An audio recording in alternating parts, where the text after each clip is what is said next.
Evangelho de Marcos, capítulo 10. Jesus atravessa o Jordão. Levantando-se Jesus, foi dali para o território da Judéia, além do Jordão. E outra vez, as multidões se reuniram junto a ele, e de novo ele as ensinava segundo o seu costume a questão do divórcio. E aproximando-se alguns fariseus, o experimentaram, perguntando-lhe: é lícito ao marido repudiar sua mulher? Ele lhes respondeu: que vos ordenou Moisés? Tornaram eles: Moisés permitiu lavrar carta de divórcio e repudiar. Mas Jesus lhes disse: por causa da dureza do vosso coração, ele vos deixou escrito este mandamento. Porém, desde o princípio da criação, Deus os fez, homem e mulher. Por isso deixará o homem a seu pai e mãe e unir-se-á a sua mulher, e com sua mulher serão os dois uma só carne. De modo que não são dois, mas uma só carne. Portanto, o que Deus ajuntou, não separe o homem. Em casa, voltaram os discípulos a interrogá-lo sobre este assunto. E se lhes disse: quem repudiar sua mulher e casar com outra, comete adultério contra aquela. E se ela repudiar seu marido e casar com outro, comete adultério. Jesus abençoa as crianças.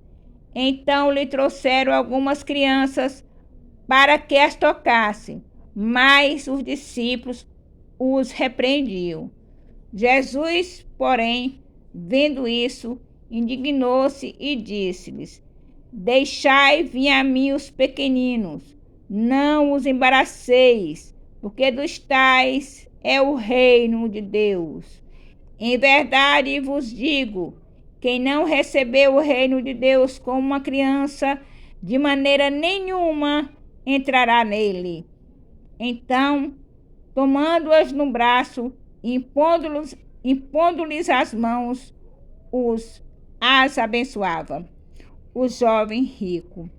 E pondo-se Jesus a caminho, correu um homem ao seu encontro e, ajoelhando-se, perguntou-lhe: bom mestre, que farei para herdar a vida eterna? Respondeu-lhe Jesus: por que me chamas bom? Ninguém é bom senão um, que é Deus. Sabe os mandamentos? Não matarás, não adulterarás, não furtarás, não dirás falso testemunho, não defraudarás ninguém, honra a teu pai e tua mãe. Então ele respondeu: mestre, tudo isso tenho observado desde a minha juventude. E Jesus, fitando-o, olhou e disse: só uma coisa te falta. Vai, vende tudo o que tens, dá aos pobres e terás um tesouro no céu.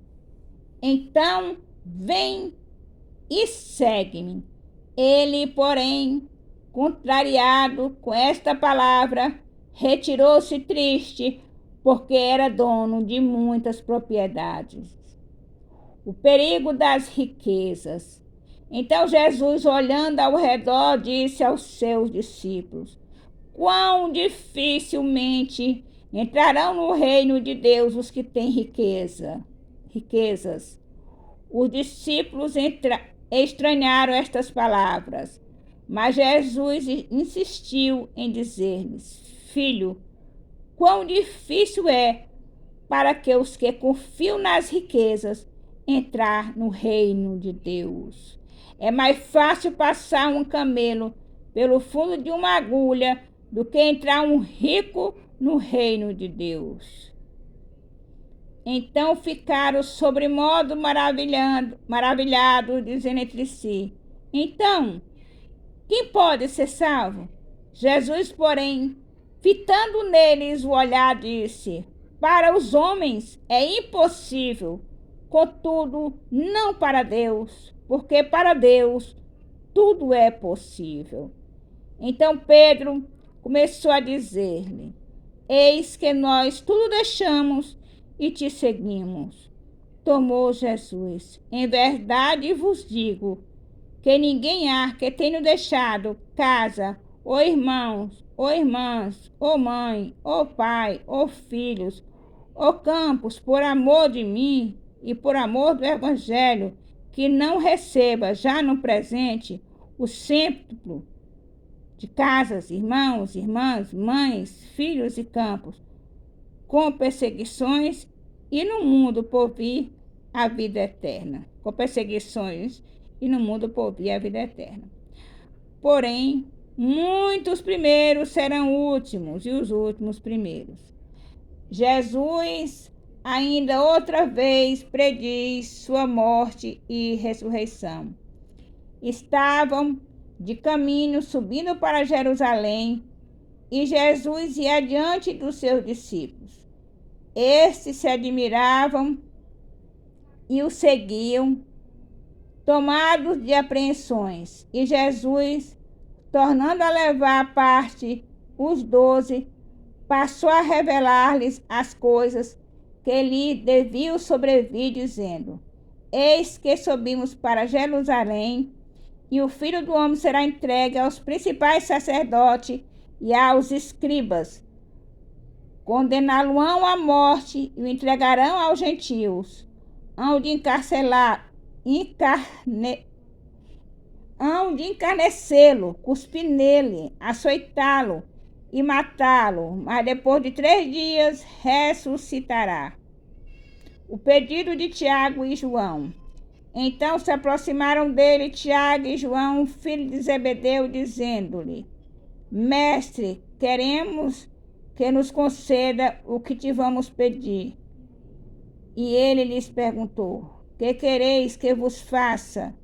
Responderam-lhe: permita-nos que na tua glória nos assentemos um à tua direita e o outro à tua esquerda. Mas Jesus lhes disse: não sabeis o que pedis. Podeis vós beber o cálice que eu bebo, ou tomar o batismo, ou receber o batismo que eu sou batizado? Disseram-lhes: podemos. Tornou-lhes Jesus: beberei o cálice que eu bebo, e recebereis o batismo que eu sou batizado. Quanto, porém, ao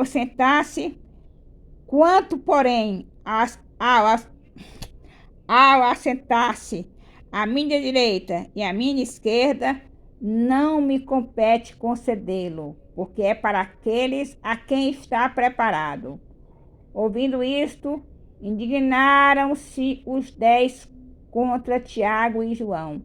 Mas Jesus, chamando-os para junto de si, disse-lhes: sabeis o que são considerados governadores dos povos? Tem-nos sob seu domínio, e sobre eles os seus maiorais exercem autoridade. Mas entre vós não é assim, pelo contrário, quem quiser tornar-se grande entre vós, será esse o que vos sirva. E quem quiser ser o primeiro entre vós, será servo de todos. Pois o próprio Filho do Homem não veio para ser servido, mas para servir, dar sua vida em resgate por muitos. A cura do cego de Jericó. E foram para Jericó.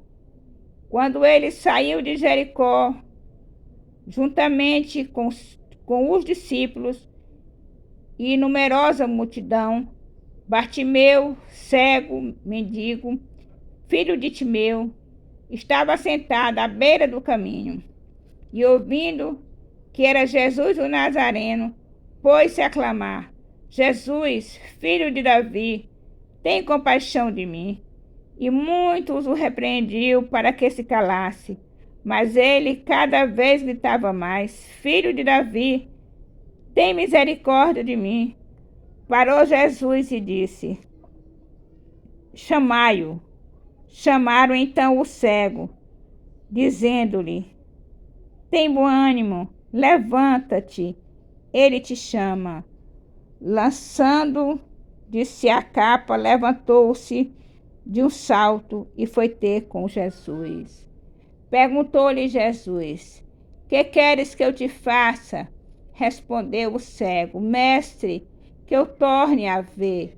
Então Jesus lhe disse: Vá, a tua fé te salvou. Imediatamente tornou a ver e seguia a Jesus estrada afora. Louvado, engrandecido e exaltado seja o nome do Senhor. Aleluia.